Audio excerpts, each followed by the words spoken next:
Anxiety and depression are up in the age of COVID. A Lancet survey estimates the number of people worldwide suffering from a major depressive disorder rose by 28% in 2020. Those with anxiety disorders worldwide increased by 26%. The effects of lockdowns, school and business closures, and the spread of the virus in general are among the factors blamed for the rise, say researchers. So that was a good thing, wasn't it? Margaret Sullivan, who is 87, has been stuck at home caring for her 92-year-old husband.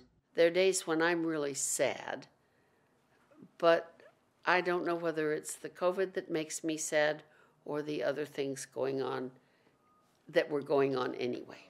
For us, when you know you don't have that many years left, it's a lost year.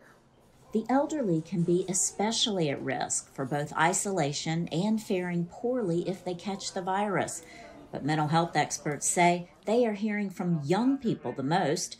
During the first year of the COVID-19 pandemic, an estimated 1 in 4 youths globally experienced clinically elevated depression symptoms, while 1 in 5 young people experienced higher anxiety, according to JAMA Pediatrics. Dr. Beth Salcedo heads the Ross Center for Anxiety and Depression in Washington, D.C.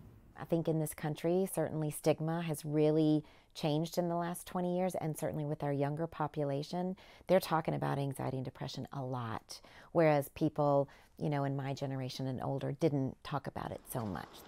22-year-old Eva Zarpis had her college studies go virtual during COVID-19. She says the isolation has heightened the anxiety and depression she already felt. Being unable to connect with large groups of people in the way that, humans are used to. It was really hard just to wake up, being asleep was my favorite thing about the day because I didn't have to be awake and be thinking and wanting to be with people but not being able to. Her 14-year-old sister Stella suffered too. It's important for kids to always be around each other. Just that sheer isolation, which really made it difficult to kind of cope with all the other things when you're not getting just basic needs met by talking to other people.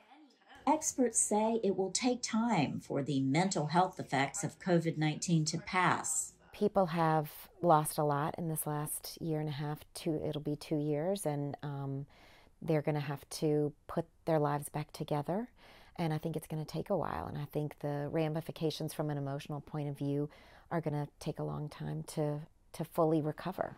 Demand for treatment for anxiety disorders has increased since the start of the pandemic, according to the American Psychological Association.